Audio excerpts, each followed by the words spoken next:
I'm Juliette Foster, coming to you from Abu Dhabi Sustainability Week, a global initiative championed by the UAE and backed by the clean energy powerhouse Masdar. All week we'll be bringing you the latest news and interviews with the major players, plus analysis of the day's developments. On today's ADSW Live, we're focusing on pathways to net zero and especially the need for a whole society, whole planet approach to delivering a clean energy transition. A quick look at where we are right now before we bring in our first guest. Since the start of time, each new energy revolution has impacted us all. Fire introduced energy-rich food and boosted human evolution. Agriculture led to human settlement, towns, and then cities. Fossil fuels ushered in massive growth, but also unimagined environmental damage. Today, as we plot our urgent shift from fossil fuels to renewable energies, we know the energy transition can only succeed if it includes all of us.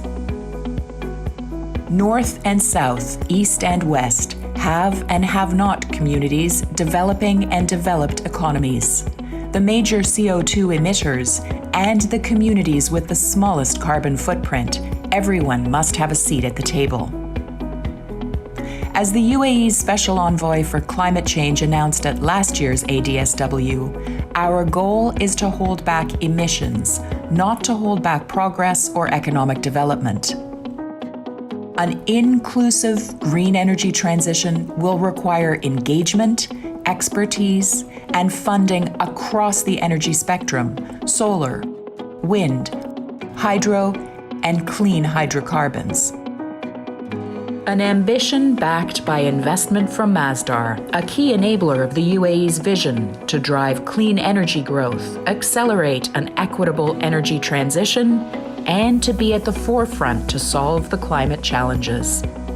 To deliver the energy transition we all urgently need, to share in the environmental, social, and economic benefits that will follow, we must all be included.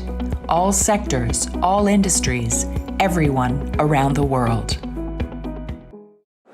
The United Nations Framework Convention on Climate Change, the UNFCCC, was drafted 30 years ago, back in 1992. Since its first day, it has championed an inclusive approach to tackling climate change. Well, our next guest is Nigel Topping. He's the UK's high-level climate champion, and he now joins us. Nigel, it's good to see you. Thank you for taking the time out to be here. So how does it feel to be a climate champion? What does it mean to you personally? Well, I mean, it's a huge honour, first of all, to be appointed by the president of the COP. So I was appointed by the UK Prime Minister when the UK took on COP26 presidency. And I've just stepped down after 2 COPs. So it's a huge honour, and it's an amazing job, right? Because the mandate is to work with everybody who's not a national government, which means businesses, large and small, banks, investors, cities, universities, to drive ambition and to really focus on action. I'm quite pushy, and my background's in business, so it's nice to have a mandate which is just guessed you were pushy. To push people. So it's great, and we made a lot of progress in the last few years of really raising ambition and getting much more specific about the actions that people need to take. But it sounds like you're a connector, bringing together people who perhaps in other circumstances wouldn't link up, but you're the glue, you're the one who holds them together, and above all, make sure that the conversations continue even when you leave the role. Is that a fair summation? Yeah, connecting is really important. I mean, we talk a lot about radical collaboration, about getting people who maybe wouldn't normally talk together, but this is about a systemic change in the global economy. So if we don't collaborate, we're going to do it too slowly. And yeah, in terms of making sure it carries on, that's one of the reasons why the UN decided there would always be 2 champions, so there's always an overlap. So I worked with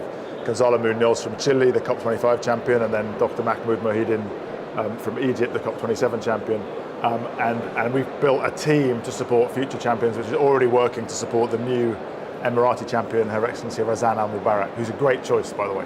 Fantastic. Now look, earlier you talked about the COP26 in Glasgow. What do you think has changed since then? You talked about collaboration. Are we seeing more of that since that time? So I think a lot of things have changed. One thing is that basically we've all agreed, not everybody, but way past a sort of tipping point majority, that we've got to get to net zero as quickly as possible. So that's one thing that's changed. Second of all, private finance is in the room in a big way. We co-founded with Mark Carney the Glasgow Finance Alliance for Net Zero. That's over 500 banks, asset owners, asset managers, insurers. Just to clarify, Mark Carney is a former governor of the Bank of England. Yeah, former governor of the Bank of England, and was a special envoy to the Secretary General of the United Nations and the advisor to the UK Prime Minister. And so we worked together to create this big group, all of whom committed to put in place plans to finance to net zero.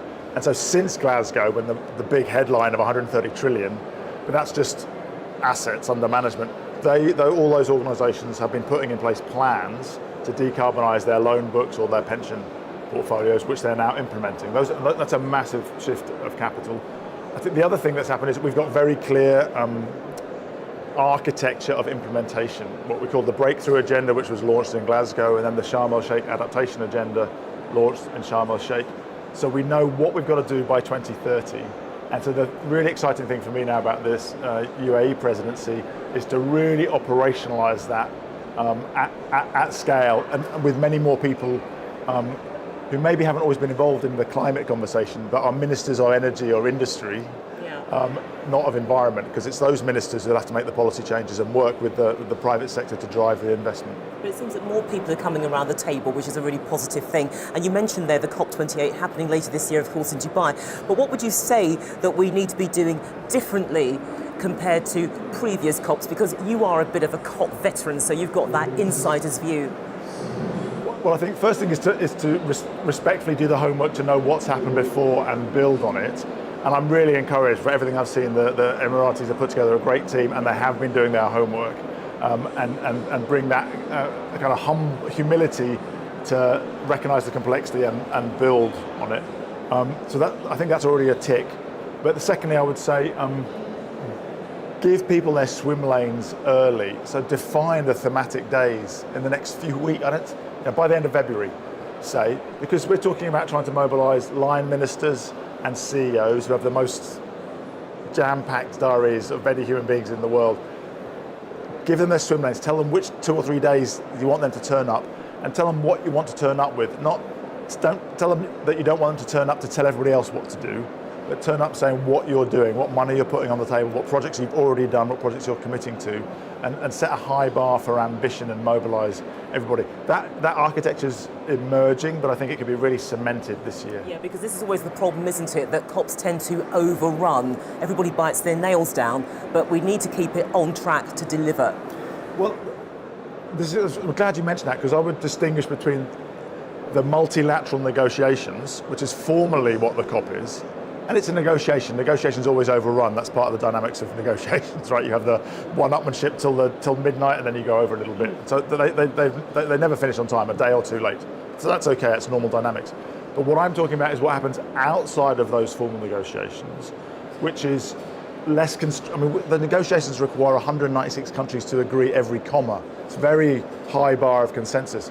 In the real economy, you don't have to get everyone to agree. You have to get, a government, a financier, and a lead implementer to agree, and then amazing stuff happens. So that sort of dynamic implementation track is also very present at the COPs, and actually hasn't tended to get as much coverage as the negotiations.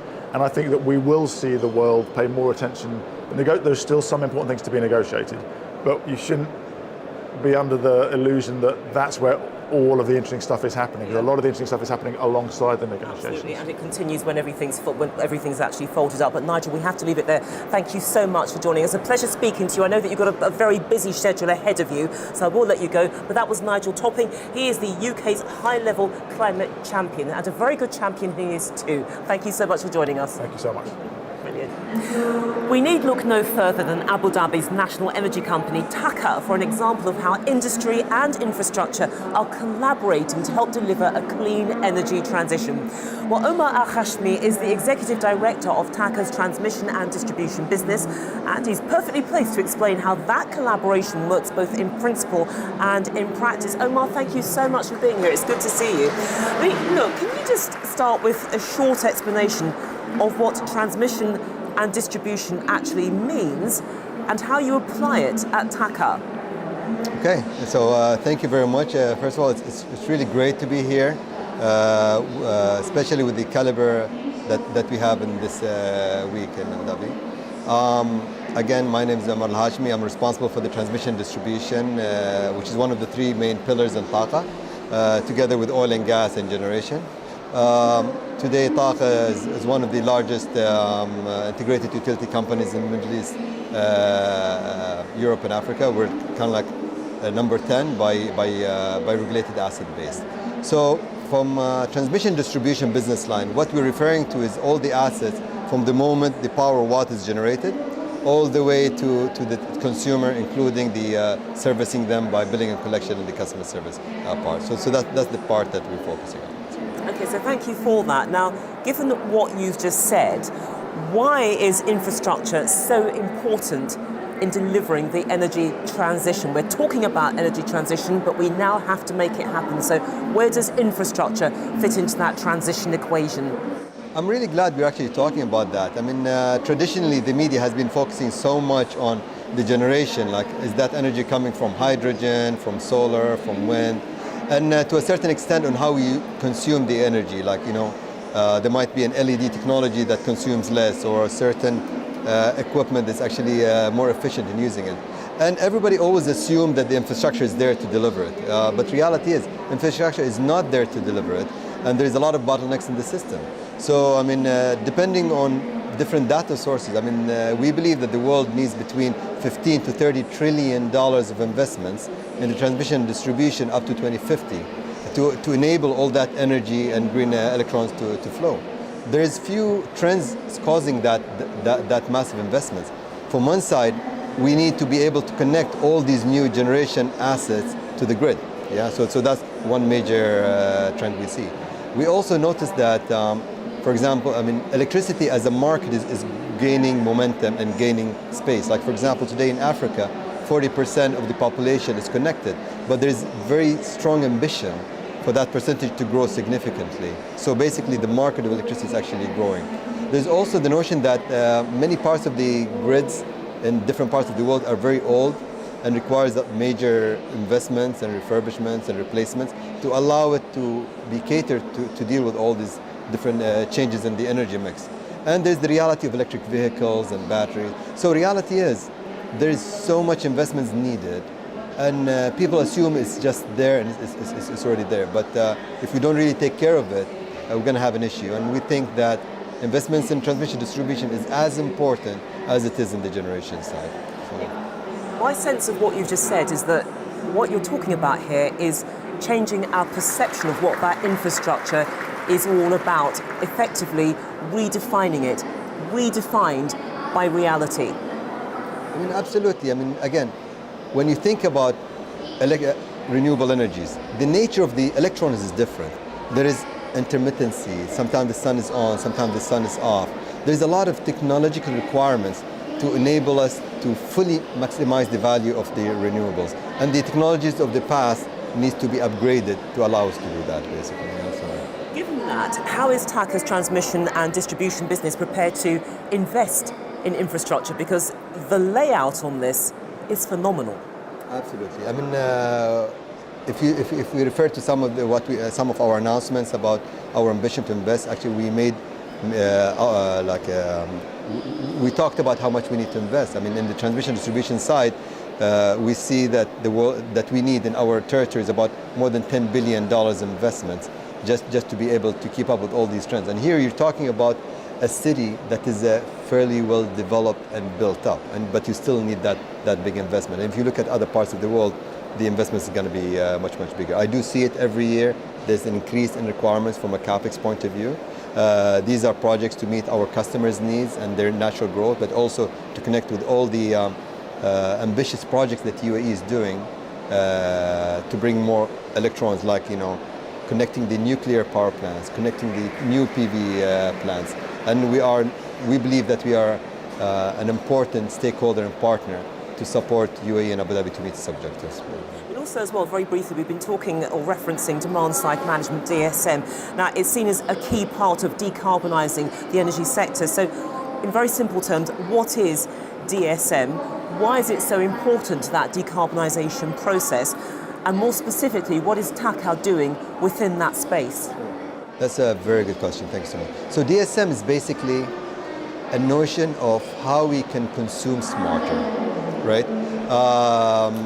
It has many different pillars associated with it. Some elements might be about better awareness.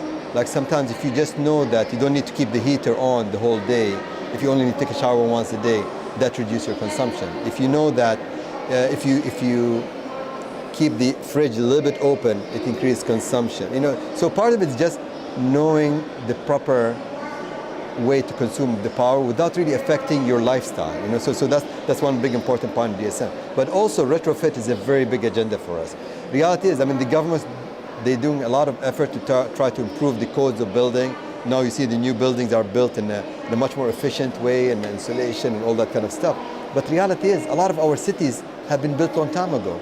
So although a lot of these regulations support the new building, we need to have solution for the older building. So retrofitting becomes a major item from demand-side management program, where we see a lot of promises of deploying technology in a very smart way to actually provide savings to the consumer and to the environment.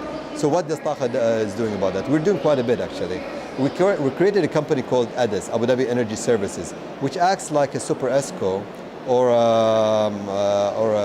a market maker for the energy services market. So what they do is they try to develop projects, and they create a tender in the market, and they provide financing solution, because some of these deals are non-financeable from a traditional banking point of view. So we provide that platform that allows that business to happen.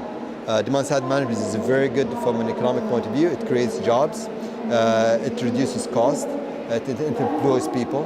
So it's actually a very good thing that you can do, where it's actually a win-win-win to everybody. Okay, good note on which to end. But Omar, we have to leave it there. Thank you so much for joining us. But that was Omar AlHashmi, who's the Executive Director of TAQA's Transmission and Distribution Business.